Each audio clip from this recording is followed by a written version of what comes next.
Ladies and gentlemen, welcome back to the Buckets, Blitzes, and Breakaways podcast. I'm your host, Evan, along with my brother, Jake. Hello, everyone. And today we've been met with some really upsetting news, some really sad news in the NFL world. Cowboys player, his name is Marshawn Kneeland, passed away at 24 years old today. From what I know, I don't know everything. I'm not going to claim to know everything and, be some insider source. I got this from, whatever sources are available online.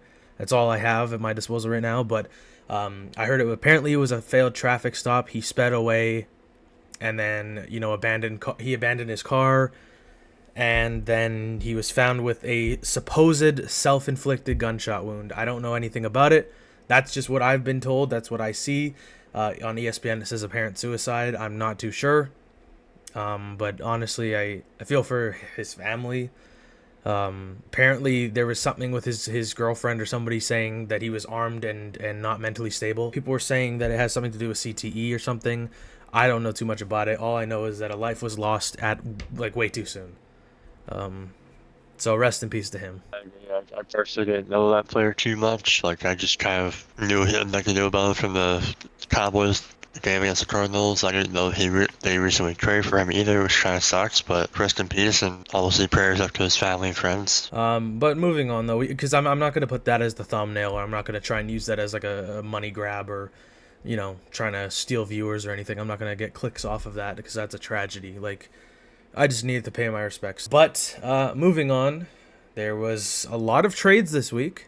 A lot of interesting trades. Most notably, Jake, I would say most notably at least, Sauce Gardner getting dealt to the Colts. Yeah, I mean, it could either be positive or negative for the Colts, because from what I know, Sauce hasn't really been too productive out in New York. For the Jets, obviously, knowing how that team is as bad as it is right now, I don't know how productive he's been. But this could be his turning point. You never know. Joining a 7-2 Colts team, their defense has already been playing pretty solid this year, so hopefully he can bring something to that table. Yeah, no, maybe this season what isn't his year so far, but we all know what he's capable of in the last couple years. Maybe a change of scenery. He was on the Jets. Brother, you need a change of scenery if you're on the Jets. So hopefully, he can sort of revive his season in a way, you know what I mean? But I think the Colts are going to be pretty damn dangerous, to be honest. I think that they can really make a deep run in the playoffs. That might be a hot take, though, but so far Daniel Jones hasn't turned into regular Daniel Jones form. He's been playing damn good pretty much all season. Couple games here and there where he's not the best, but, he's a human being, so stuff happens. Also, the Jets, they also made another trade. Yep. Sorry to cut you off. No. They also made another trade, sending Quinn Williams to the Cowboys for one first-round pick, a second-round pick, and Mazzy Smith.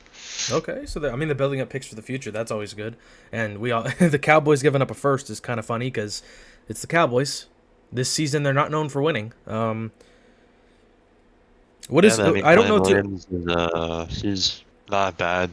D lineman. He sometimes does be dirty. So hopefully he brings that to life for the Cowboys, because obviously they need it.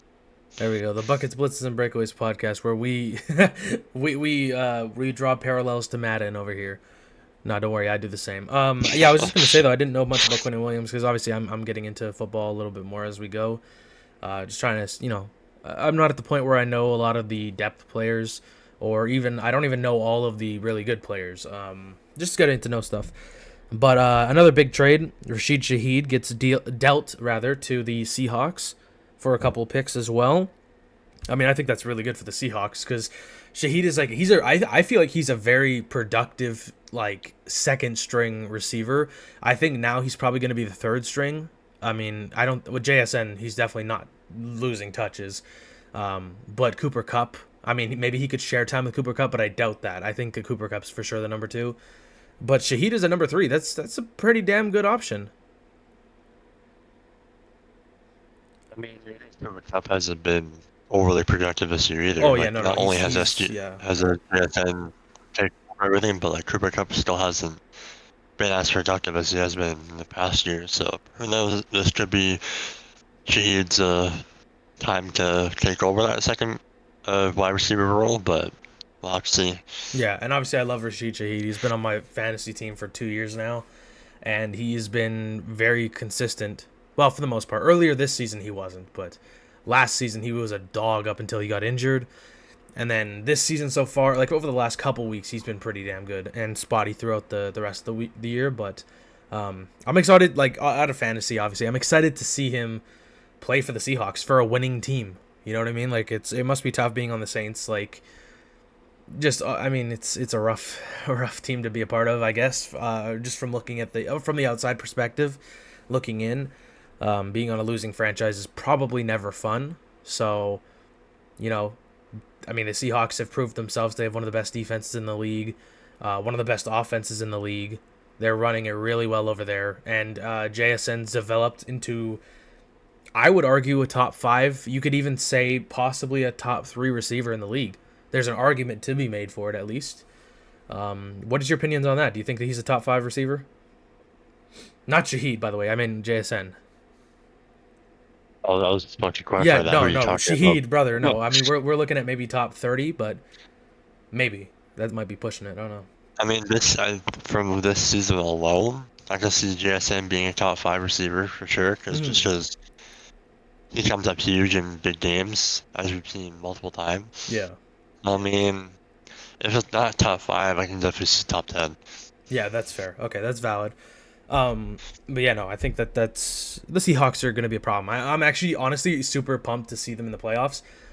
Because if you don't know, like I mean, I'm a Broncos fan, but I was a Seahawks fan at one point, and I'm tread lightly right here. I was not a diehard fan. I was like oh, I recognize that team. They're close to me. Oh, screw it, I'll be a fan. That's what type of fan I was. I wasn't like I didn't even know the players. Like I mean, I know a couple, but you know what I mean. Um, but yeah, so there's been a couple more trades though, like Jacoby Myers getting dealt from the Raiders to the Jaguars. That should be fun. Um, Jacoby Myers finally escapes the grip of of the Raiders. Oh brother, he must feel like some sort of like I don't even know. He must be happy. That's all I'm gonna say. I feel like all these players that are getting traded from really bad teams to like mediocre to decent teams are kind of like having a breath of fresh air because they probably don't know what winning feels like too much. So, Yeah, yeah, literally. I mean, I don't even know when the last time I the mean, the Raiders had a Giants have successful been season. winning too much. I don't think they really have, from my knowledge, but Well, not for a while at I least. Yeah. mean, the Jaguars they've been winning more than they've been losing, but like as of lately they've been losing a bit more. So we'll see how that turns out for them. Yeah, I mean they've been kind of struggling, you could see, but Travis Hunter's injured, so that's also a factor to it. But now obviously Jacoby Myers is pretty damn good, so they're probably gonna have. I mean, with Hunter being out, who's their other receivers? I know they have Washington, who's now playing more, and he's actually been playing pretty damn good over the last 2 or 3 weeks. But who do they have? It's Travis Hunter now. They have Jacoby Myers. They have Washington, and who else? I can't remember off the top of my head. It was Christian Kirk, but now he's with the Texans, right? Houston Texans, obviously. Yeah, but on the top of my head, I can't really remember too many of the receivers, which may or may not be a bad thing. Uh, All right, let me just see. I'll check their depth or the depth chart really quickly here because But while you do that, we missed. I wanted to bring up another couple trades because we mentioned one of the trades, but we missed on someone who was a part of that trade. mhm. That one being the Sauce Gardner trade to the Colts. We missed out on Johnny Mitchell being sent to the Jets in that trade Oh, okay, I for a see, I first see. round for a 2026 first round pick and 2027 first round pick. Okay, is So the he pretty Jets, good? Like I've heard that name, but yeah, I've seen him highlights of him occasionally. He's not a bad receiver, but like I guess they're saying him for like a part of like the Jets rebuild along with all their picks that they've been receiving lately. So I just read a comment on that the Sauce Gardner trade, and someone was like, "Bro's acting like he's Pat Sertain." It's I pretty mean, brutal. yeah, like South Carolina's no Patrick Cannon right now, at least. Yeah. Do you think he has the chance to become that, or even better? Do you think, or is that a long shot? I wouldn't say a long shot, but it's still like being on the winning Colts team. It could turn his season, like turn his career around maybe, because he's been like on the Jets basically his whole career. So Yeah. Also, to answer the hopefully, question from earlier, so they have obviously Travis Hunter. They have Brian Thomas Jr. That's their main receiver. It looks like. Well, yes, that's a maybe he's bad not the receiver group. main, but he's main right now. But he is questionable Yeah, for next week, which is not good. Travis Hunter's on the IR. He's Brian Thomas Jr. is questionable. Jacoby Myers and Washington are suiting up. Um, yeah, they don't have a lot of depth in that position. I mean, they have Tim Patrick and Austin Trammell. I'm not too sure. And then the other dude, something Brown. I'm not gonna try because I'm just gonna sound racist. I'm not gonna lie. But he's questionable as well. So you know, I think I honestly, when they're all healthy, that's kind of a nasty receiving core. But yeah, moving on though, we got a couple injuries. Obviously, I mean these injuries have been pretty brutal over the last like 2 weeks here. Obviously, I'll start with the Cam Scatabo injury. That reminded me of the Gordon Hayward injury at the start of the 2018. No, it was 2017 season. 2017-18 season. I was right. Yeah. Okay. Anyways, it reminded me of that. Yeah. I mean, it looked like a honestly. Yeah, it looked like a spiral compound fracture and dislocated ankle. Not good, man. That's pretty horrendous. Season ending, obviously. But then we got Jaden Daniels. They're down by 31. I mean, I get it. The game doesn't end until the clock runs zero, but at the same time, you got to protect your stars sometimes when it's a little out of reach. Um, Obviously, dislocates his elbow, breaks his arm. Not pretty at all to watch. Did not get a warning when I opened up Instagram that night, and yeah, that was tough, man. What do you think about that? How do you? I mean, do you think that the Commander season's over at this point? at this point I think so, because like not only can Jay Daniels not stay healthy, not stay playing, but they also been without Scary Terry for a number of weeks now too, and it's just even when Jay Daniels was playing, he wasn't playing the best. Like he wasn't making the best reads, and I think at this point, unless Mariota can turn the season around, I think their season might Yeah, I be was about to say, chocolate. what about Debo and Mariota? Do you think they're gonna get something going? Even Debo hasn't really been too consistent this year. Yeah, I'm pretty Like sure he's he been has, missing a like lot you of said, time. he's had one game where.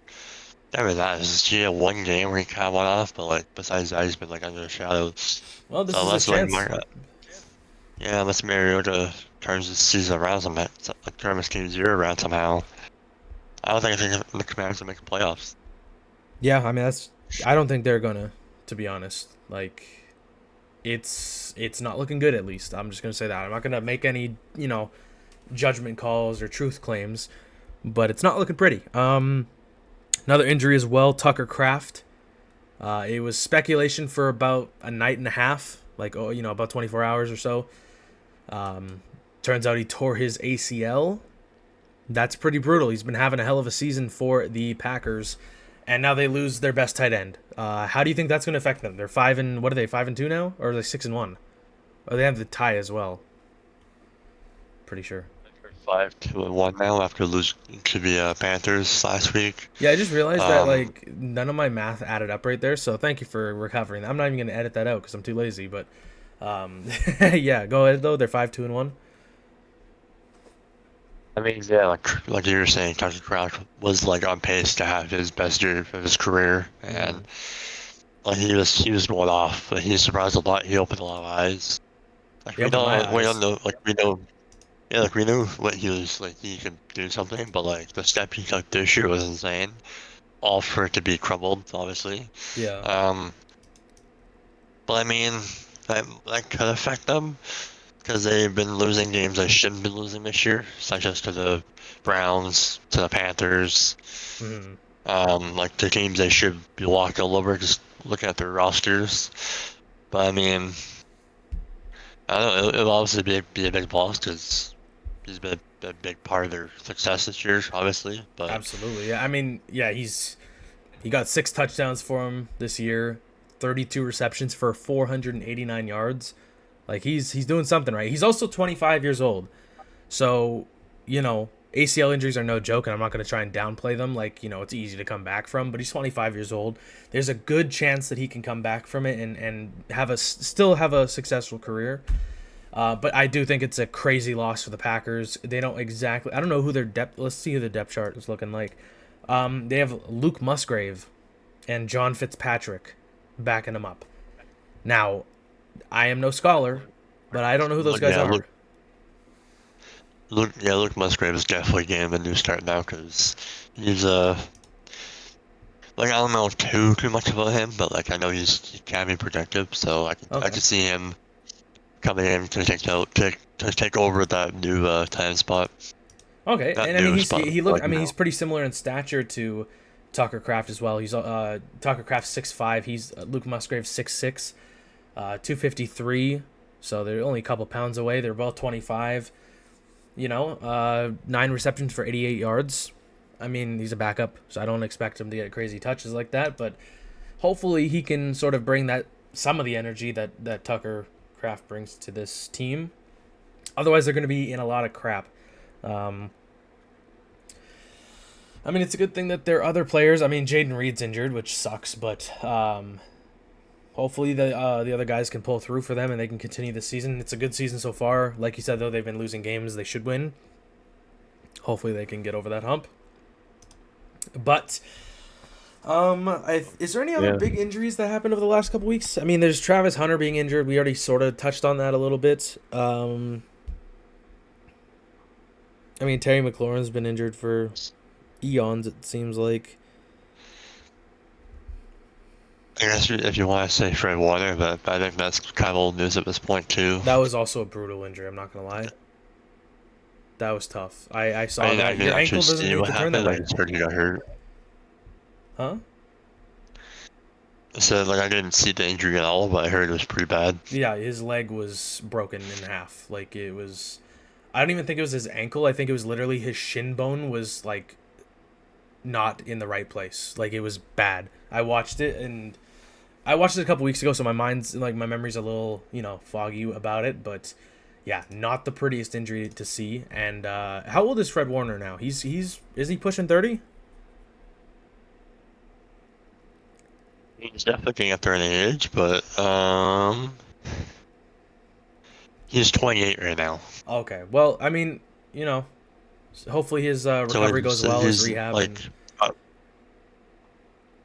I thought he was a lot older than that, to be honest. I thought he was like 34 or something like that. Like I thought he was a little older, but yeah, me too. Once again, I'm a casual. All right, because we're gonna keep this a little condensed today. We're gonna do like a little speed round of these predictions for next week. So we're gonna start off with the Raiders and the Broncos tonight. Actually, I'm going with the Broncos. They have one of the best defenses in the league. I know Pat Surtain's injured. That's another injury we barely talked about. But Pat Surtain's injured. They still have one of the better offenses. J.K. Dobbins top 3 in not receiving yards, rushing yards. Bo Nix's been playing pretty damn good lately. They just have Sutton. They have a deep roster offensively, and the Raiders are the Raiders. I'm just gonna put that out there. So, good chance for the Broncos. I'm gonna go Broncos here. What do you think? Yeah, I mean, like the Broncos have proven, like on multiple occasions, they are the best fourth quarter team in the league. Multiple fourth quarter comebacks against. Yeah, I mean, they just had they're the 33-point comeback in the fourth quarter the other night. The other week. Yeah, against the Giants, and then they were down 17-3, came back to against the Eagles. Mm-hmm. They also did the same against the Texans last week without having CJ Stroud out. I'm also going another Broncos injury here. we didn't talk about. Damn it, CJ Stroud with a concussion. That's tough. Yeah, but I think it's pretty safe to pick Broncos here. Unless the Raiders pull the biggest upset of the year, I think the Broncos should have this on the whole field. Bet. All right, let's try and plow through these, okay? Because we don't have a lot of time. We got the Colts and we got the Falcons. I think it's safe to say the Colts. I think I'm gonna go with them again. The Falcons have been very, very inconsistent. So it's I feel hard like to the say, Falcons always get the upset wins. And it pisses me off They because it's usually against my pick. Yeah, they always seem to win games we don't expect them to, and then they get blown out by, by games that we expect them to win. So this one I don't even know for them, I'm gonna go but Colts either way. I think I will too. All right, we got Cleveland and the Jets. Battle of mid. Not too many people are going to be tuning into that one. I can tell you that much. I gotta go. I have Jerry Judy on my fantasy. Give me the Browns, reluctantly. So the last time I went against the Browns, they absolutely dominated the Dolphins. So I'm going Browns here too. Okay, Jacksonville and Houston. Houston without C.J. Stroud. Jacksonville without obviously Travis Hunter. I'm going Jacksonville again. I don't think there's a way they lose this game other than just unlucky, unhappy chance.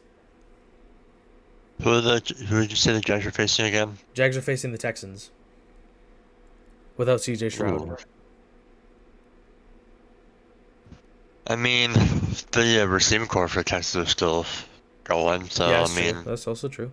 Who do they have as their backup? Do you know? I forget his name. He played last week. I can't remember his name off the top of my head, but That's all good. Who do you got? this could be a game where the Texans still pull through because just how Jacksonville's been playing last few weeks. True. Hmm. I'm going. You know what? It might bite me, but I'm going Jaguars as well. Okay, bet. All right, then we got the Dolphins and the Bills. This was a very close game last time, to everyone's surprise. I think I'm gonna go with the Bills again. I think that this is absolute. What do you call it? A trap game. Yeah. I mean, I think from the little that I know of that definition, I think it fills that. Tua has been playing absurdly bad lately. I mean, he was getting booed by Miami fans. He's been playing like how his head coach talks during the post game press conferences. If only Tua got the memo though. If you don't win unless you win, or whatever the hell that dude said. Anyways, I think the Bills got it. I think maybe a close game, but I don't know. I agree. I also picked Bills. So there's no hesitation there. All right, we got the Patriots and the Bucks. The Bucks are, I believe, who is sitting for the Bucks? Is Ibuka sitting, or one of the receivers? Isn't there? Are they sitting? I can't remember. Either way, though. I'm pretty sure Mike Evans is out from injury and Oh, Godwin okay, as well. okay. Oh yeah, that's right. It was a whole thing because he won't get 1,000 yards. Yeah, Mike Evans. Yeah. Okay, so the Bucks without Mike Evans versus the Patriots. The Patriots are 7-2. They're one of the best teams in the league. I think this could honestly go either way. I'm taking like the Bucks in overtime. Who's at home this game? That could be a factor too. I have no idea, brother. I'm gonna be completely honest with you. Let me look. Bucks are at home. Ooh, okay. Yeah, like you said, this could be a pretty close game, but I think the Patriots could. I don't think the Patriots will run away with it. Okay, I don't think that's crazy. By the way, I don't think it's insane. I think it's going to be extremely close. I think it's going to be an overtime win, like I said, for the Bucks. Next up, we got the Giants and the Bears. I taken the Bears. The Giants really have no. I mean, they have Singletary, that one guy who's starting. Wow, I'm really a casual. But the Bears, I mean, they've been playing pretty damn good. Jake, I know, condolences for your Bengals. That was quite the game last week. Yeah. Yeah. So I think the Bears can pull through again. I think they've been proving everyone a little wrong here. Yeah, I think I'll go Bears here too. All right, next up we got the Ravens and the Vikings. Low key the battle of mid. I mean, I gotta go with I'll go with Baltimore here. After how JJ performed last week against the Lions, I was pretty impressed with him. He played he played like he should be playing right now. He played like pretty solidly. Yeah.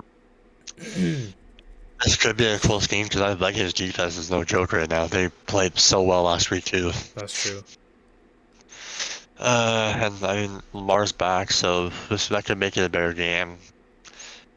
I might have to edge the Ravens here too. Like I might have to flag to their side a little bit here. I do think it's going to be close though, because both teams have good enough offenses to get it done. But I mean, the Ravens' biggest problem has been execution. I think and just staying healthy. Also, that's also been. I mean, when you start Cooper Rush, don't expect to win. But either way, though, we got the Yeah, Panthers. it's like the battle of. Sorry, go ahead. Sorry, this is like the battle of the experienced Lamar Jackson versus the rookie in JJ McCarthy. So Exactly right. It's like it's like a generational battle right here. um, Next up, we got the Saints and the Panthers. Saints really. I mean, they lost. Is Chris Olave even playing, or is he injured? I think he's playing. I think he's playing, but he doesn't do too much. I I was think. about to say he's been struggling. I think the Panthers take it no problem. Yeah, I also agree the Panthers should win this game. All right, next up we got the Seahawks and the Cardinals. I think Seahawks got it in the bag. I think their new additions in Shaheed. I think that's pretty safe to say they're gonna win. Hard to say though. I mean, the stats have shown that when Cardinals play Jacoby Brissett as a quarterback, they seem to play a lot better as a team, That's as we also showed very last true. week. That last week they played amazing. But I mean, I don't know how Jacoby Brissett can handle that Seahawks defense this year, so that might be just deciding factor. That's So exactly I'll what I was have gonna to. say. Because last week, I mean, they played the Cowboys defense. Like this year, I mean, it was. I think it was before all the trades when they traded for a couple of decent players.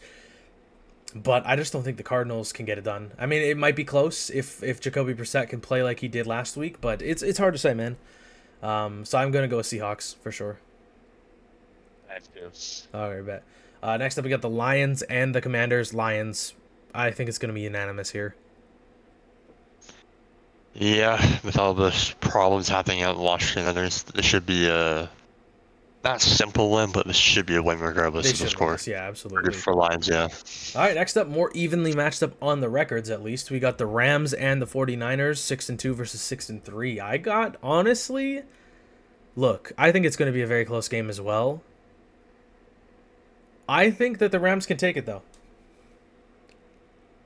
I just see this being a very defensive game because both of Absolutely. these teams are known for either being just scoring only field goals or they can throw like 40 at you just because why not? Yeah, right. But I have to. I'm going Rams here. Yeah, I'm going Rams. I think Puka Nacua is going to play pretty damn good. They just have such a good deep receiving core, I think. Next up, though, we got the Steelers and the Chargers. Another fairly even matchup. Chargers, I feel like they've been a little hit or miss over the last little while. Steelers defense is pretty solid too, so Yeah, it could throw them off. I mean, you have Aaron Rodgers on your fantasy team, so hopefully he does good for you. But this could be. I might have to go Steelers here. That might bite me, but I think I'm going Steelers here. I really want to. I think it's going to be like a field goal win, but for the Chargers. Okay. I think it's going to be like 27-24 type beat. I mean, both offenses can click too, so it's hard to say. But I think Steelers will. I think it'll be a close game. I think Steelers will hold on. Absolutely, yeah. I literally think the same thing, except I think that the Chargers will hold on, which is kind of funny. So I guess we'll see, and watch it be like like 45-14 or something for somebody. Anyways, though, the Monday night game should be a very interesting one. We got the Green Bay Packers hosting the Philadelphia Eagles. I think that'll be a very entertaining game to watch. Like as much as I Absolutely. don't like the Eagles, I think it'll still be pretty entertaining to watch. 100%. And I can low key seeing the Eagles winning this game. If like even though their defense is kind of been struggling off and on, but like I think Saquon was questionable, but this is one of those games where like you can go either way, but I'm going Packers here just because I don't like the Eagles. I think, you know what? I think the Eagles might win, but I really want the Packers to win.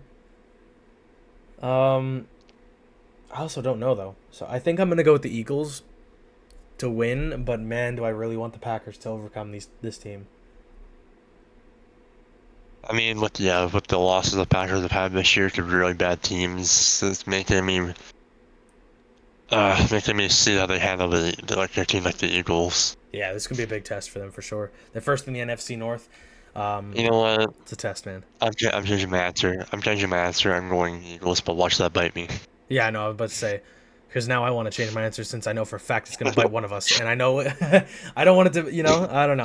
But I'm gonna stick with the Eagles, though. I think it's gonna be a very entertaining game, though. I don't know on honestly how it's gonna go, um, but yeah, I think that will wrap it up for this podcast. It's a little shorter today. It's 30 minutes long. But if you guys do enjoy this content, make sure to leave a like, hit the subscribe button, follow the TikTok and Instagram. We've been posting less on Instagram than we have on TikTok, but eventually we'll start posting back there again. Also, if you're watching on your phone, feel free that if you scroll down to where the comments are, if you don't press on the comments but you swipe over them, you can hit the hype button and it pushes smaller channels' videos further into the algorithm so more people can see it. If you'd like to help support us rather, feel free to do that. But thank you all so much for watching. We'll see you in the next podcast. Sure, see ya.